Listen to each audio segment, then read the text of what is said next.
When I was 5 years old, I used to go to the library with my parents every Friday. And I remember being really excited about this book, and it was titled Astronomy and Astronauts. There was something that just spoke to me. It was very strange. I remember reading a passage just about what it felt like when the astronauts stepped outside and how they looked at the Earth. And I thought, oh my gosh, I want to be a part of that. I want to see that. And it stayed. It wasn't one of those, oh, I like dinosaurs or I like this other thing. It wasn't a phase. It really spoke to something in my soul.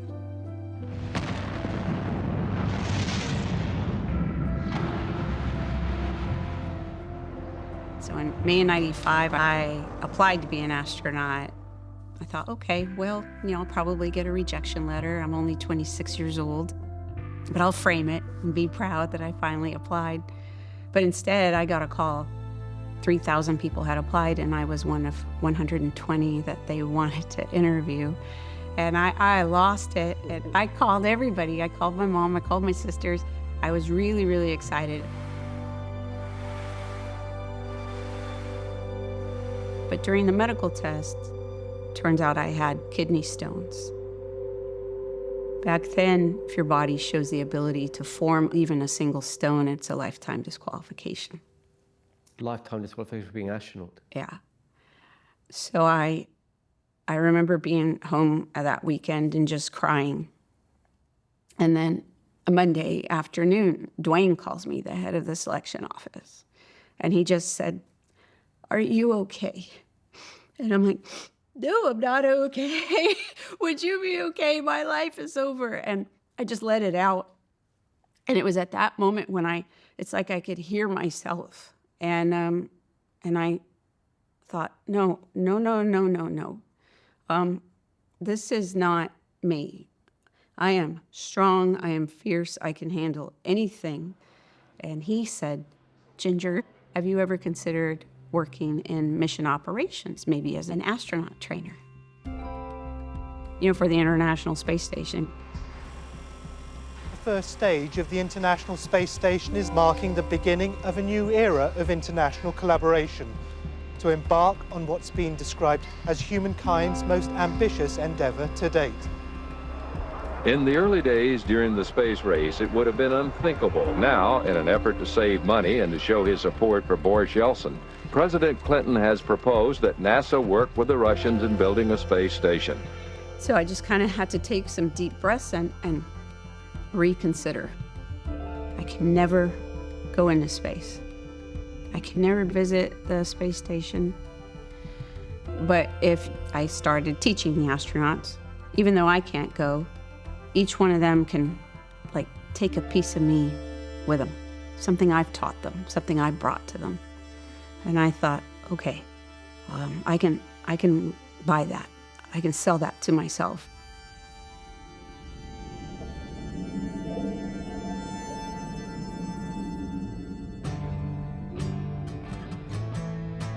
It's a pleasure to welcome the astronaut class of 1996. This is the largest class of astronauts we've ever selected, and we need them. We're very soon going to begin the assembly of the International Space Station, and I can't wait to have them on board. Good afternoon, I'm Dan Tawney. My hometown is Lombard, Illinois, a suburb of Chicago, where I worked in an aerospace company. I couldn't be more excited and proud to be here, and hi, Mom. Good job saying Mom. Hi to Mom. So, I was 8 years old when Neil and Buzz landed on the moon. And I remember everybody was space and astronaut crazy at that time. But I certainly had no interest in space or exploration. Baseball player was absolutely what I wanted to be.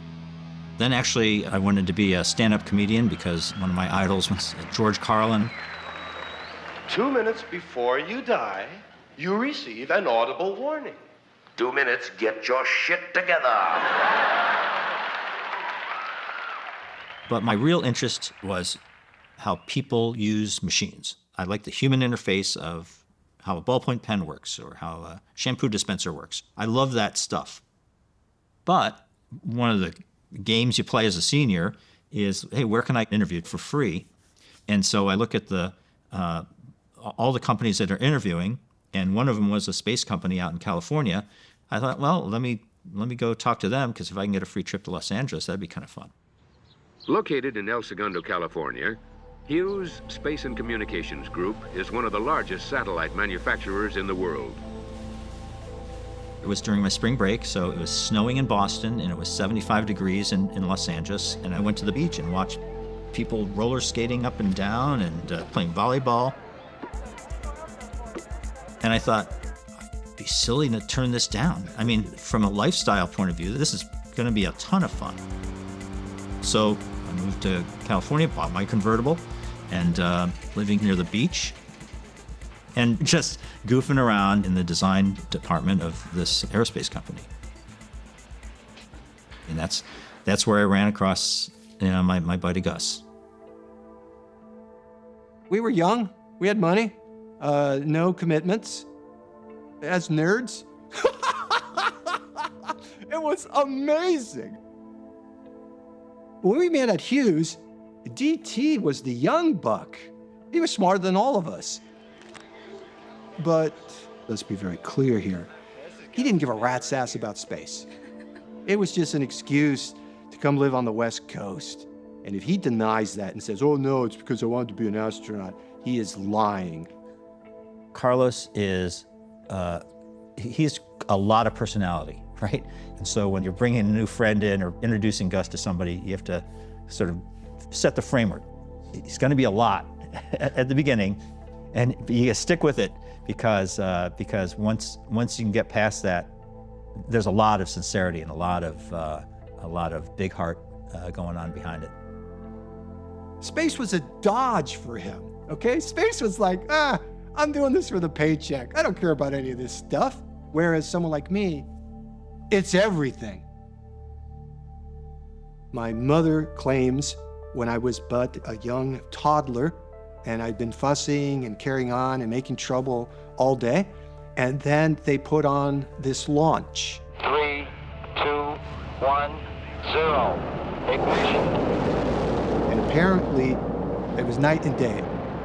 I went from troublemaking, screaming, yelling, crying, to whoosh, locked on the TV, just locked on. To her last breath, my mother claimed that's when she knew that my destiny was determined. Get good grades, work hard, you're going to space, son. Okay, I'm out. And for me, the shortest distance there was studying to be a rocket scientist. So of course I applied to the astronaut corps. That rejection letter that I got, that was NASA essentially laughing at me. Now again, I'm being overly melodramatic. I had no shot at this. Didn't even make the first cut. And then I moved to Houston and I applied 2 more times, and of course failed there too. So I applied a total of 3 times to be an astronaut, failed at every one. What is it, do you think, that successful candidates had that you didn't? They have the right stuff, I don't. They have the right stuff, I don't.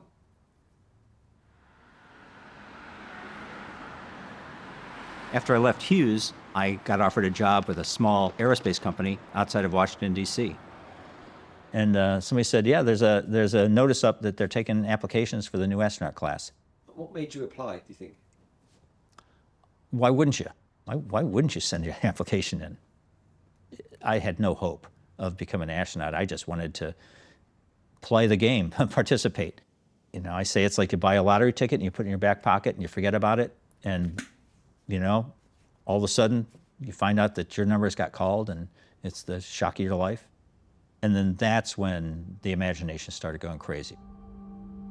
I was like, holy cow, I'm actually going to go to space. The desire to be an astronaut started that moment.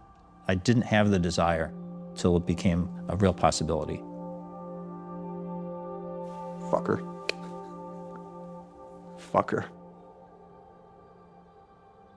I've dreamed about this. I've worked for it. I've striven for it my whole life. And he walks into it, and they hand him the keys to the kingdom. But there wasn't jealousy on my end. I was just awestruck that he got in.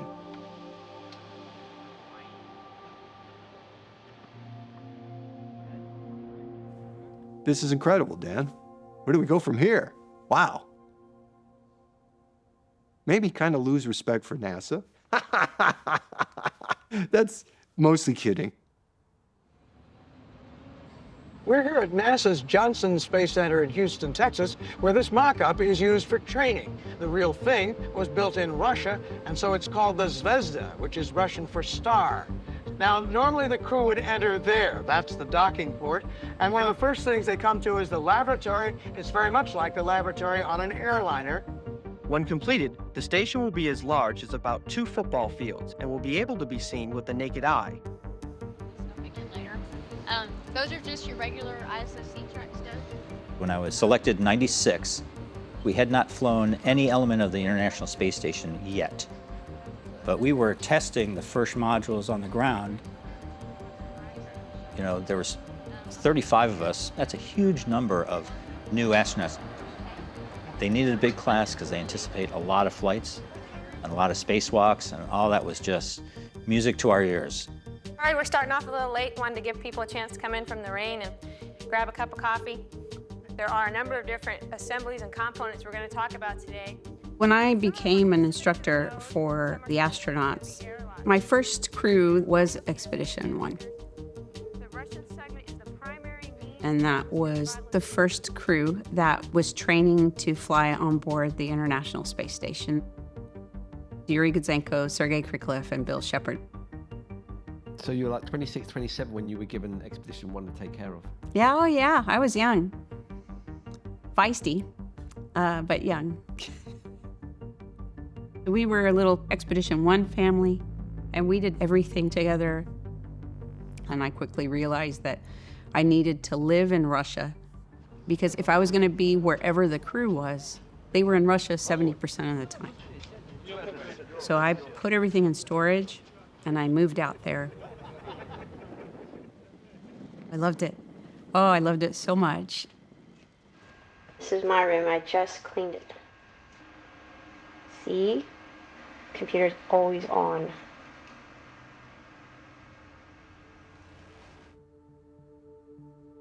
These are wonderful people with rich history of human spaceflight that we have a lot to learn from. We had not really worked on long-duration spaceflight missions. Our Russian counterparts had the Mir space station, so they understood it, and they'd been doing this a long time.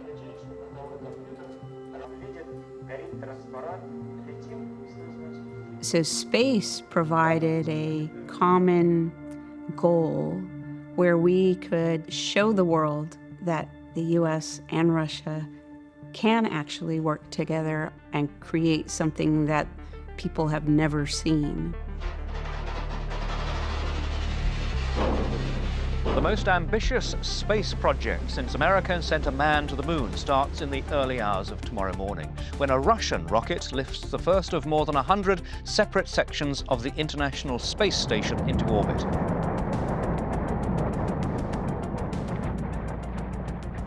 I felt a little pride, a little ownership, and I didn't look at, this is a Russian vehicle. This is our joint spacecraft.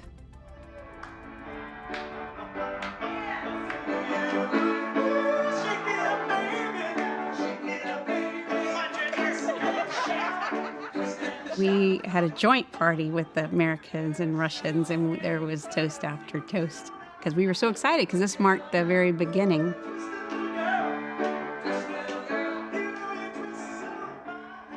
Getting that one up meant this is, our adventure begins. The International Space Station has taken a big step from dream to reality. The crew of the Shuttle Endeavour has put together the project's first 2 major components. They linked a US-built passageway to a Russian-built module. Мы были учителем. Мы отдавали знания. Были единственной страной, которая обладала таким и научным потенциалом, и техническим потенциалом для создания вот таких больших станций. Как управлять работать с длительными экспедициями. Это только мы знали. Как управлять этой станцией большой, только мы знали.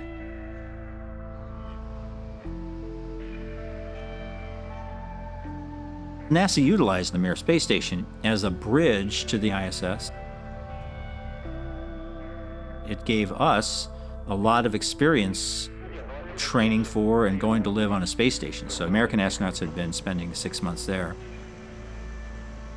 All of the reports we were getting back is that's a real slog. Of course, they had the fire and the collision and depressurization. And so we knew that it had survived a couple catastrophic events. You knew it was kind of old. You knew the technology was a little outdated. And that, like your car, at some point it just makes sense to buy a new car than to keep fixing the stuff that's breaking. It's you want to drive the Lexus or you want to drive the Lada. Ну, в 1986 году, когда запустили станцию «Мир», я как бы не очень проникся этой идеей. А вот когда уже через 4 года поступил в отряд космонавтов, потихоньку уже сросся, и это стало моей ежедневной мыслью. Станция, я вставал, думал о ней, ложился спать, думал о ней.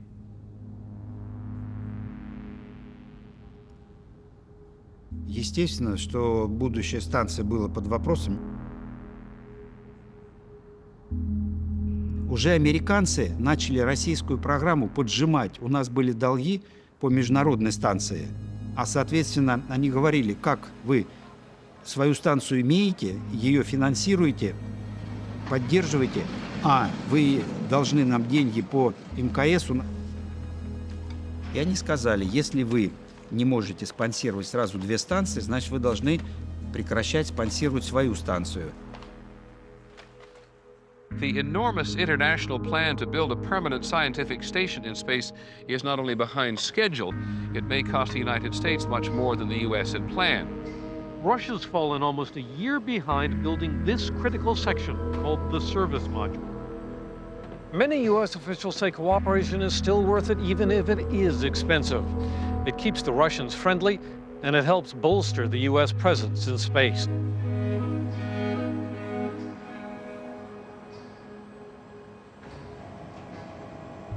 Это 90-е годы, когда экономика России практически лежала в руинах. На «Мир» были переносы из-за того, что было недофинансирование станции «Мир». Были созданы специальные фонды, которые собирали средства для поддержания станции «Мир». Практически каждый россиянин какой-то своей копеечкой вносил, кто хотел. Этот объект уникальный. Это практически целый поселок на орбите. И выкидывать исправную, обжитую станцию – это безумие и преступление. Соединенные Штаты давят на Россию, старались получить монопольное мировое лидерство в космосе. Для русского человека очень важна гордость за себя, за свою страну. Пускай я буду где-то недоедать, где-то носить менее хорошую одежду. Поэтому это естественность для любого русского человека, самопожертвенность во имя чего-то светлого, будущего, красивого, олицетворяющего твою родину.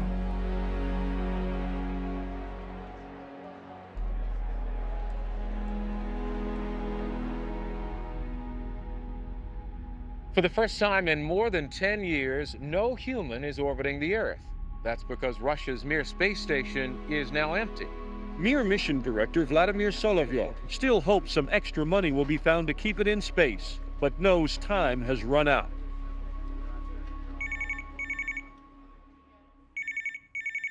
I was at home and the phone rings, and it's Mr. Walt Anderson. And he literally opens the conversation by saying, I'm thinking about buying a space station. I'd like you to help me. What? And it's a guy called Walt. Walt Anderson, correct. Friend of yours. At that point, I've known him just over a decade.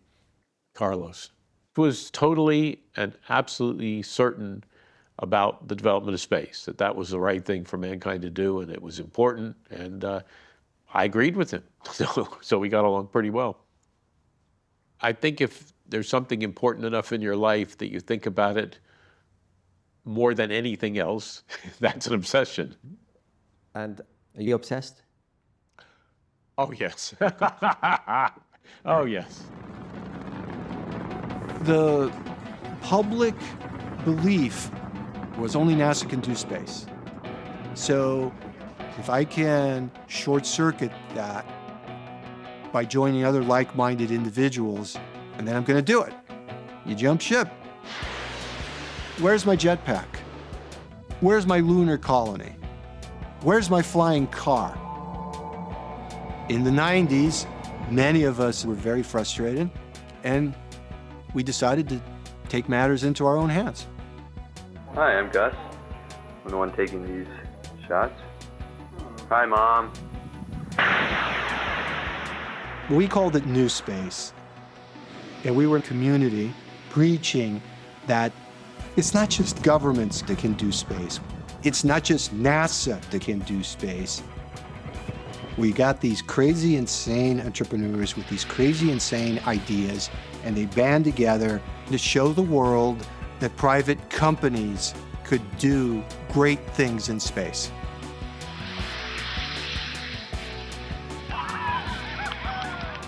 The problem was, who's got money that wants to put it in commercial space? There was only one game in town. Walt Anderson. You know, one of the most successful entrepreneurs I've ever known. And do you know how he made his money? Telecoms. At a time when telecoms were exploding in growth. He rode that wave, man. So you make your money in telecoms, and then you throw all of it away in space.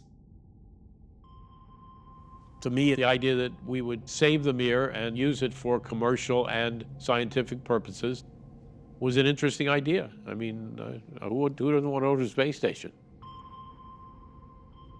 And we quickly agreed, well, we got to go out and meet the Russians.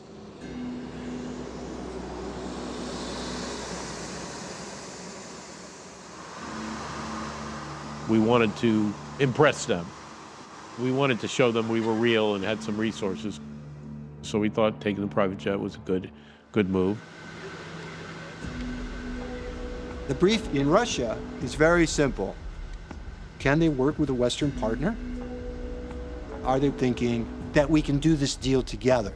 Or they're going to throw us out on our ass? They sent a car for us, drove us out to their headquarters, which a few years before would have been a closed place that no Westerner could ever think about going in. We are ready. As soon as that door opens, we're under tremendous pressure. And we know that we're being studied. We know that they're looking for any weakness. Started out very tense. I mean, obviously, the geopolitical relationship between Russia and America has always been fraught, and it was a difficult time in terms of the trust. We didn't worry about that later. So we could form a company. That company could, we could set up this shareholding relationship between us. But we weren't there as Americans. We were there as developers of space for all mankind, and that's the approach we took. I understand you have some need for both the commitment, number one, but actually to see some real money, because commitments, you've had some problems with commitments before from some other people. This agreement has to be pretty well worked out, and I think that's going to take a while. Surprisingly, the positions we staked out turned out to be compatible.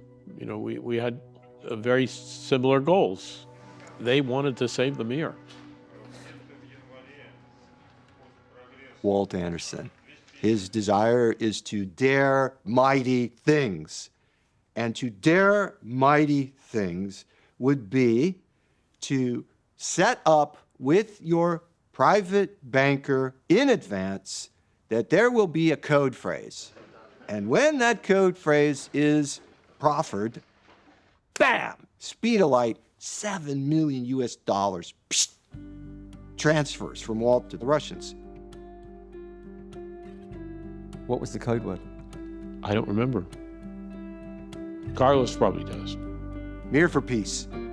Mir for peace. That was good. To success. Yes, success. The Russian space program, once a crown jewel of communism, has gone completely capitalist. This morning, an American entrepreneur signed a contract to lease Mir from the Russians. There are customers that want to do pharmaceutical, manufacturing. There are people who want to travel to the Mir as space tourists. All those things are possible. Ordinary Americans will compete for one chance of a lifetime. A trip into space. Destination Mir on NBC. I remember hearing about Mir Corps and his involvement and his new passion. We're going to do it. We're going to do it. DT, we're going to do it. I remember being skeptical, but, you know, you never underestimate Gus, right? He's a big dreamer, and some of those dreams, you know, can come true. Had anything like this been proposed before? I mean, is this new territory?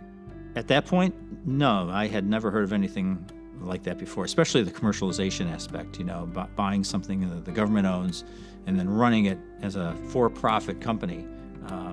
That was completely new.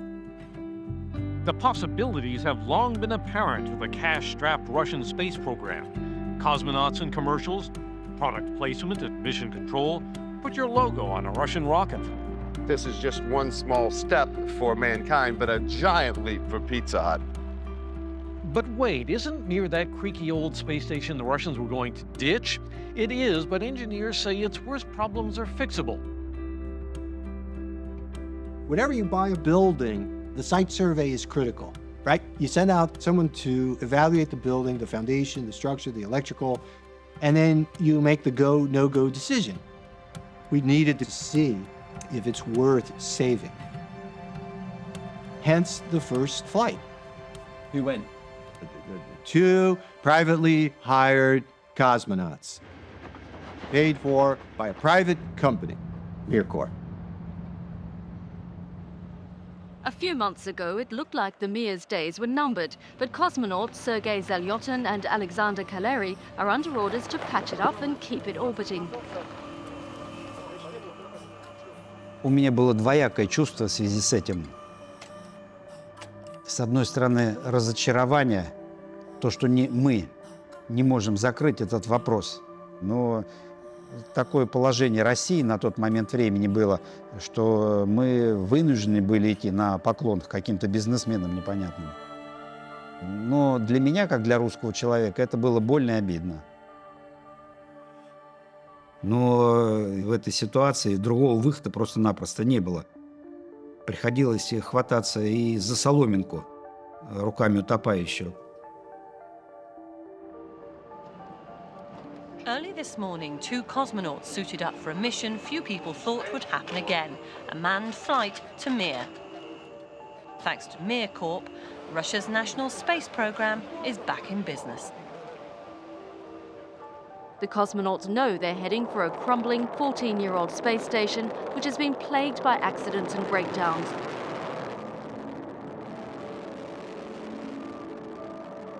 Для любого космонавта, особенно для перворазника, это смысл его жизни. Потому что самое страшное для любого космонавта – это прийти в отряд тренироваться 5, 10, 15, 20, были случаи 25 лет, но так и не полететь в космос. Это было бы большой трагедией.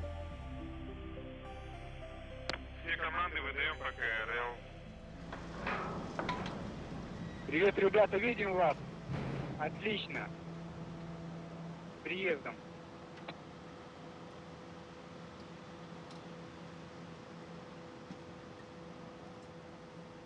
А с учетом того, что станция была необитаемая, понятно, воздух достаточно такой тяжелый, спертый, и запах дискомфортный.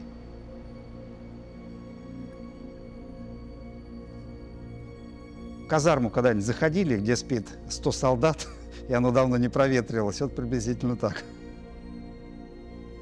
Когда уже так по-солдатски объяснить, что это такое.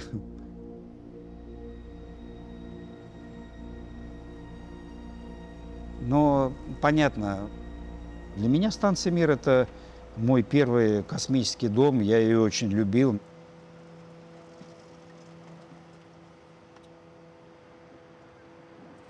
Там были и другие проблемы. Допустим, контура системы обеспечения жизнедеятельности, они несколько нечетко функционировали, приходилось уделять больше времени обслуживанию борта. А все оставшееся время, порядка, там, допустим, 35-40% на науку. То есть работа, работа и работа.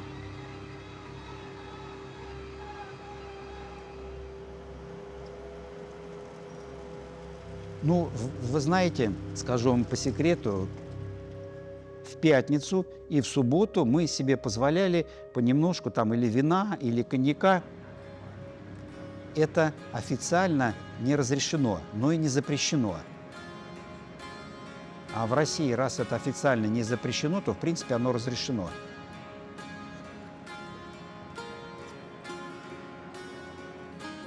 А водка в космосе пошла плохо.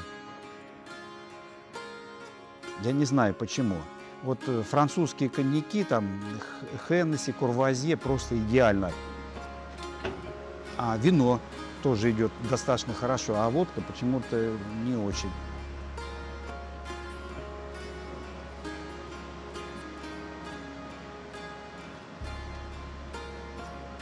Ну, в России много традиций. Одна из традиций, когда мы встречаем гостей в русском доме, то их встречают с караваем хлеба. И вот любой гость, который приходит к тебе в дом, должен отщипнуть кусочек хлеба от этого каравая, макнуть в соль и съесть. И эта традиция пошла еще из древних времен. Когда мы ушли со станции, оставили на столе точно так же хлеб, соль и небольшую бутылочку коньячка.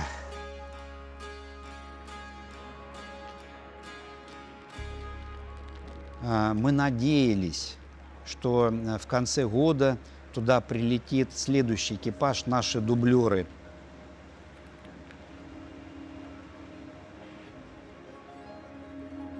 Так с удовольствием бы всю жизнь не смотрел эти кадры.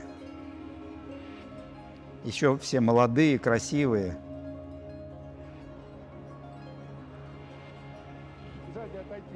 Понятно, всем было интересно, какое будет заключение, что дальше делать. С Сашей Калерией после прилета сделали заключение, что станция вполне ремонтно-пригодна, что мы можем ее эксплуатировать как минимум 3-4 года.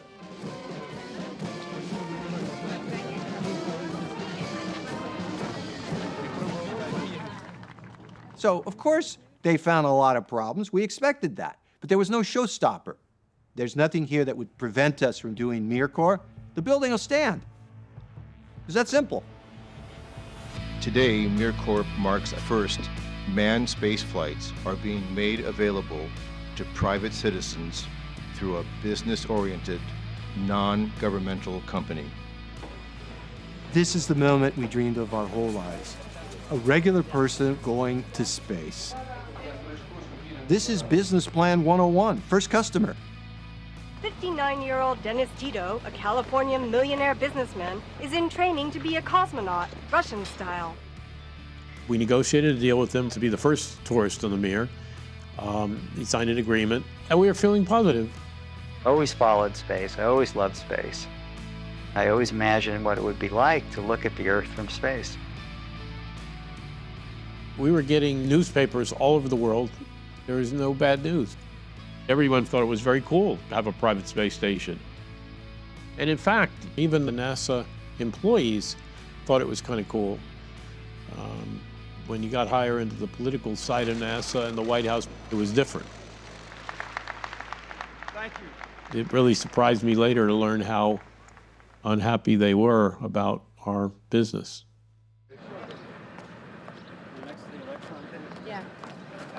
For years, supporting the crew as they trained for the International Space Station, it seemed launch was always right around the corner.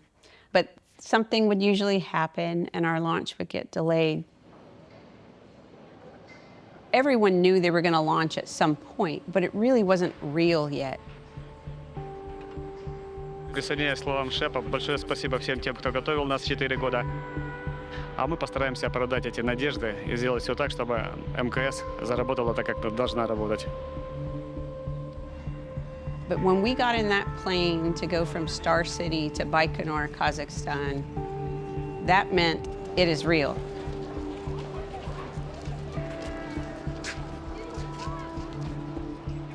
Because we're going to be launching in a couple of weeks.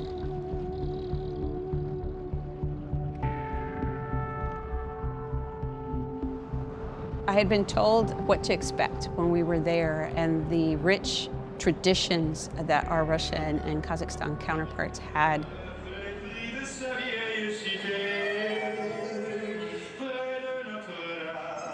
And I'd heard about the dancing and the singing and the celebration that they tend to have.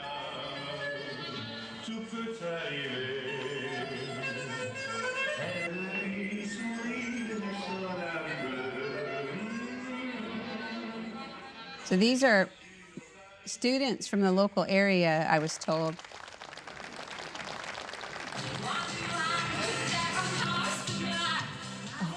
This one, I remember, I was going to ask if you had her.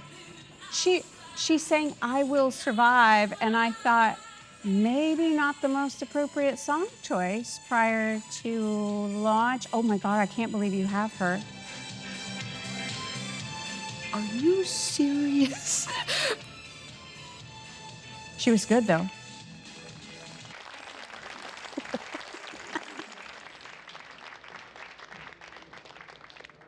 It really wasn't until the night before where the emotion of it all hit me. Sergei Krikalev first, Yuri Gitzenko in the middle, and Bill Shepard heading to the launch pad. Once they went off to the launch pad, they did their standard pose. They always go up the ladder, and they turn back and they do their standard crew photo pose. And then they go up the stairs and they disappear. They went inside the hatch and they closed the hatch. It's actually the very launch pad that has been used for every crewed launch from Baikonur, including that of the first human to be sent into space, Yuri Gagarin, almost 40 years ago. And there was something inside me that kind of lost it a little bit. And I started hyperventilating because I couldn't see them. And there was a gentleman that came up and he's like, oh, it's okay. Come with me. Come with me. So he starts parting the crowd. And it was really tightly packed. And he's like, "Это мама экипажа, это мама экипажа," which means it's the mother of the crew. It's the mother of the crew. And he finally fights my way up front, and there's a smaller TV screen, and he's like, "Смотри, смотри, всё хорошо." You know, look at them. Everything's okay. And I could see them now inside the capsule. And then all of a sudden, I'm like, okay, but I feel like an idiot. It was the silliest thing. Because I knew they were safe. I know that they're trained and I know that they're ready. But I wasn't ready. I'd spent so much time focusing on them that I didn't realize what this whole experience was going to do to me. And I was terrified. -10 seconds. What if something happens? My babies were going off to space. 4, 3, 2, 1. We have ignition. We have ignition and liftoff. Liftoff of the Soyuz rocket, beginning the first expedition to the International Space Station and setting the stage for permanent human presence in space. The Soyuz launch from Kazakhstan symbolizes a way of life in space that could last for a while. The crewmen aboard will be the first resident crew of the International Space Station and will stay there for 4 months. After they dock in 2 days, they will be the first in a series of crews that will occupy the station for more than 10 years.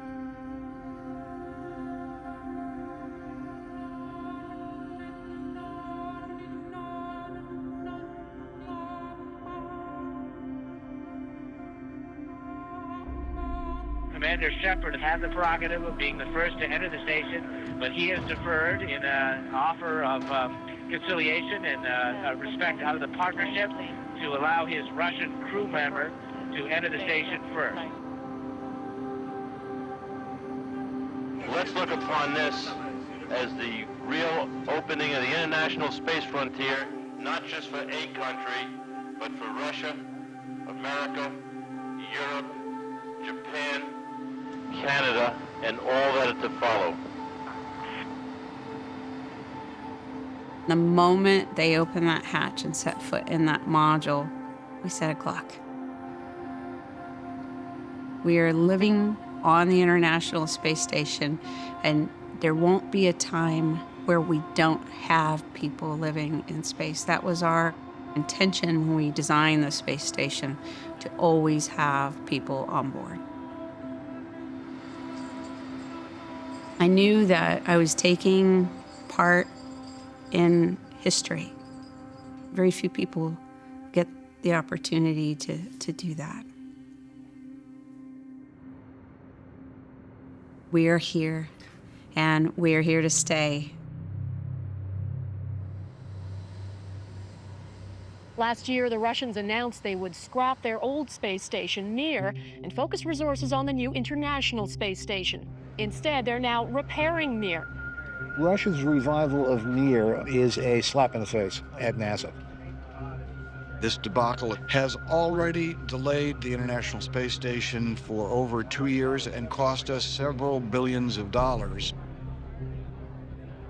NASA were pissed. They were like, here's this mosquito buzzing around us. Somebody swat it. NASA was given a priority by the President of the United States. The International Space Station is the way we're going to go forward in partnership with the Russians to maintain peace in the world. We have a unique opportunity to cast aside the suspicions and doubts that used to plague our nations. Russia is not the enemy of the United States. And for that to happen, we need Mir to go into the ocean. Swat these fuckers. The most powerful entity on Earth, the US government, is gonna put a cross on your face. And they're not gonna miss, babe. They're not gonna miss. If we found that the Russians were going to fund Mir and continue its operation and not fund the International Space Station, there would be very serious levels of concern on our part. And I remember I was in a cafe just reading the Times and holy cow, what is this? American mega millionaire gets Ruski space heap, sells joyrides to fellow tycoons, NASA fumes. There's Uncle Sam crying, and there's Wacky Walt doing the deal with the Russians. That was the first, and then came all the other ones. Here, watch this. This is actual official NASA footage of the space station Mir, and we're supposed to feel good about this. You know what I'm talking about? This is what this is. It's a Hyundai. Politics always wins. Politics always wins. функционально он выполнял те же самые функции, которые должна была выполнять Международная космическая станция. Она была конкурентом МКС. И говорили, станция старая, она же вот ломалась. Станция – это как автомобиль. И говорили, слушайте, если у вас машина 13-летняя, она же старая. А эти говорили, что станция – это не автомобиль, станция – это дом. Не меняем дом, когда у нас холодильник сломался, телевизор сломался. Мы от оборудования увозим сломанное, ставим новое. Стены остаются. Станция – это дом. Мы не знаем, что надо делать со станцией «Мир». В любом случае, важно понимать, что это бесценный памятник нашим людям, нашим космонавтам, нашей науке. Это бесценный памятник нашей культуры. И нельзя вот так просто выбрасывать наше национальное достояние. Why not just sort of use the Mir? I mean, you could have, but where's the national pride in that? Where is the sense of accomplishment in that? The U.S. needed to demonstrate their leadership in human spaceflight by creating a space station of their own.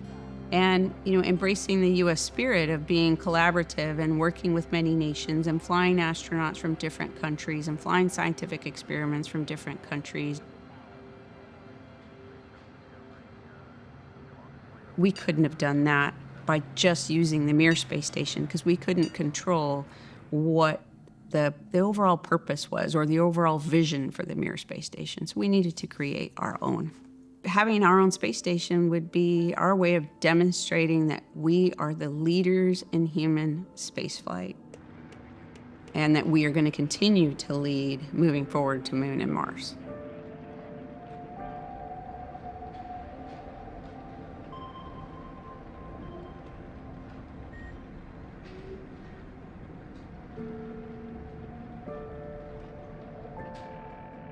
And it's the beginning of the end for the Russian space station Mir. This morning, a Russian rocket took off, sending the final unmanned cargo ship to the Mir. The ship is carrying fuel that will be used to nudge the Mir out of orbit and, according to plan, into the Pacific Ocean. Станция «Мир» находилась на орбите по 15 лет. Это недолгий срок по земным меркам, но в истории космических полетов это целая эпоха. И в Российском центре управления полетами сейчас царит атмосфера, напряженная атмосфера. The operation seems to be going without a hitch. The live pictures on the screen behind me are the last that will ever be seen from Mir. Орбитальная станция «Мир» завершила свой триумфальный полет.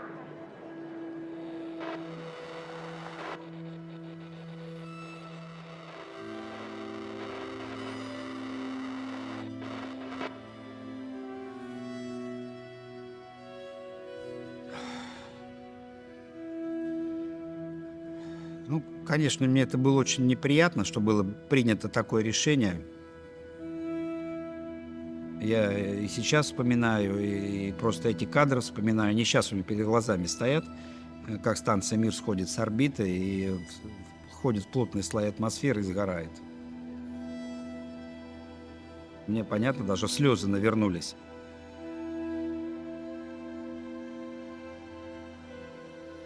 В зале была тишина. Хотя ЦУП был полностью забит людьми. И там справляли поминки. Не то, что мы славно закрыли этот проект, а именно поминки по нашей национальной программе.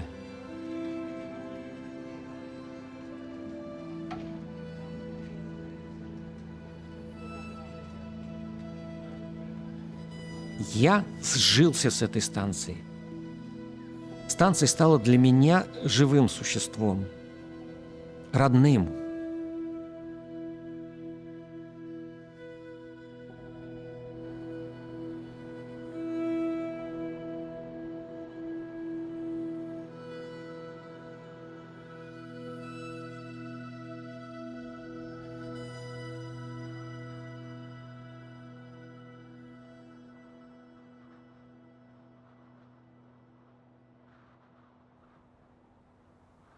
People ask me, would I do it again? And I say, yes, I would do it again. I mean, we hadn't achieved everything we wanted to do, but we did get the first citizen explorer to space. Dennis Tito finished his training, but the Mir wasn't there for him, so he got to go to the Russian side of the ISS. Now, NASA was very pissy about that and difficult, but the Russians had built much of the station, so I had every right to bring a passenger up. That was something. It was a tiny bit of positivity in an overall negative situation. 245 miles up, a Soyuz spacecraft docks with the International Space Station today, which opens its hatch to the tourists NASA doesn't want. Dennis Tito, smiling broadly, after convincing the Russians he had the right stuff, $20 million of his own money. Look, it played out the way it had to play out. It was a great, audacious dream. It wasn't meant to be from the very, very, very beginning. 25 years later, I think there's a strong argument that can be made. We're now where Mir Corp was 25 years ago, except it's working. Richard Branson is sending people to space. Jeff Bezos is sending people to space. Elon Musk is sending people to space. The dam has burst. There's no looking back.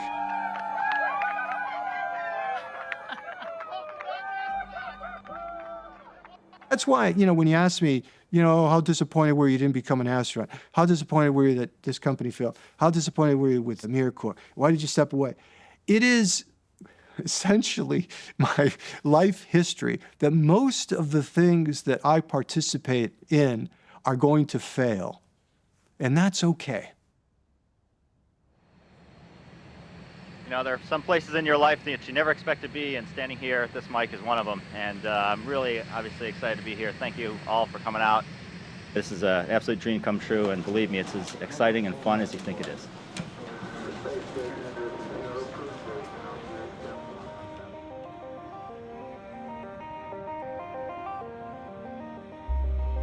Wild horses couldn't have kept me from seeing my best buddy DT launch into space, or as we put it, Dan goes on a business trip. We're on our way. We're almost to the Cape now. We're pumped. We're ready. We were giddy. We were nervous. We were expecting the greatest show of our lives, and we got it, man. Can't describe it, man. Gotta be there. We're at 3 miles. The closest any human is. DT is just being latched in, right, as we speak. 30 minutes roughly. Countdown time. Yeah. Right? Yeah. There is a certain feeling of, well, if I can't go, I'm glad a buddy I know gets to go. We felt, in our own naive way, like, we're kind of part of the entourage. 10, 9, 8, gotta go for maintenance and start. 6. This is it. I feel it. You got it? We're on board. 1. We have boosted ignition.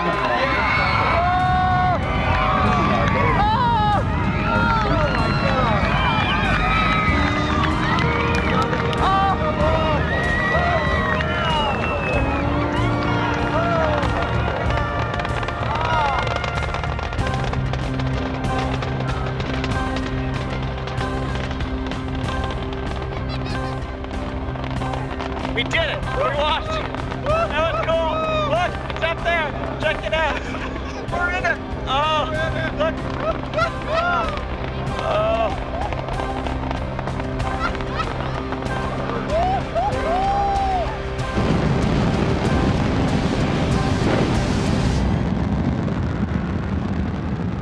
I'm you can't see me because the tank's there, but I'm at the tip of this big fireball. Probably now is the time I'm thinking, holy cow, I'm sitting in a freaking space shuttle.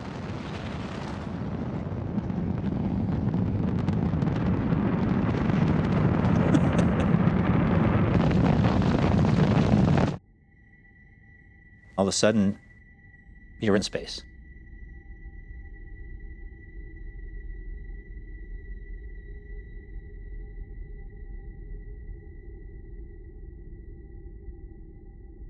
Looking at my home planet, you get this pride of ownership of, I can't believe I'm from there. I'm so happy to be a citizen of that planet.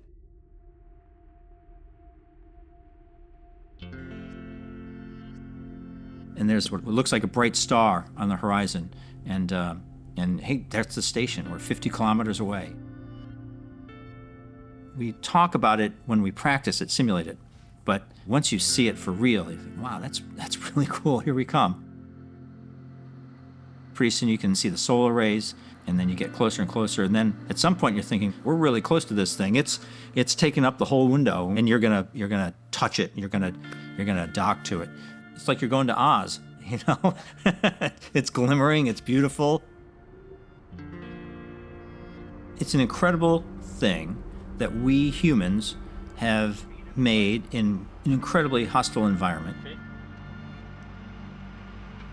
It was quite something. It's really fantastic. .12. There's 8 inches, 4 inches, 2. Timer's going. Capture. Timer's running. Forward jet fell off, Don. Okay. Станция «Мир» — это первая. Это как бы старшая сестра Международной космической станции.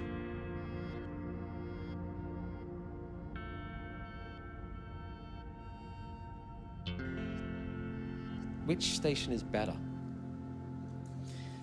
Ну, если не испытывать каких-то легких таких чисто российских настроений. Ну, понятно, что международная станция, она там в 4-5 раз больше, энергетика более мощная, позволяются эксперименты более классные. Определенной степени продвижением вперед и с технической точки зрения, и с идеологической точки зрения. В душе понимали, что мы должны были строить наш совместный общий дом.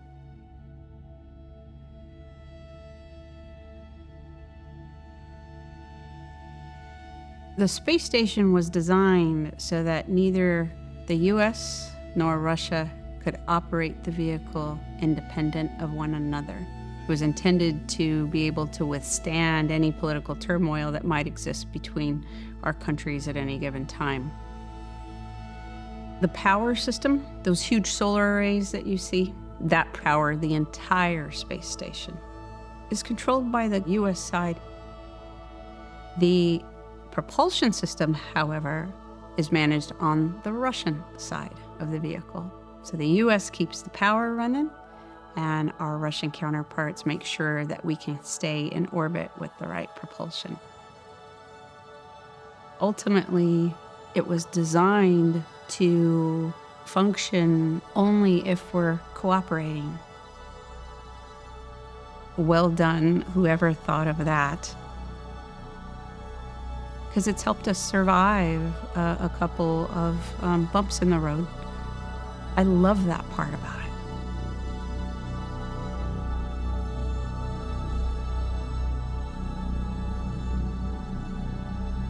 But there are things that we didn't predict, things we weren't prepared for. A new war started. It involves Russia. Hundreds of people. As many as 20,000 Russian soldiers will be on the Russia is poised with its military forces.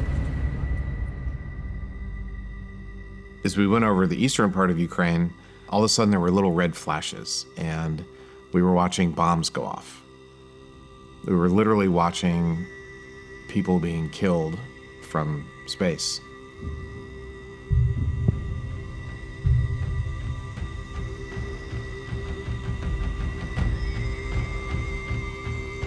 The Open University has produced an interactive flipbook offering extraordinary insights into the human exploration of space. To discover more, scan the QR code or visit connect.open.ac.uk/Once Upon a Time in Space.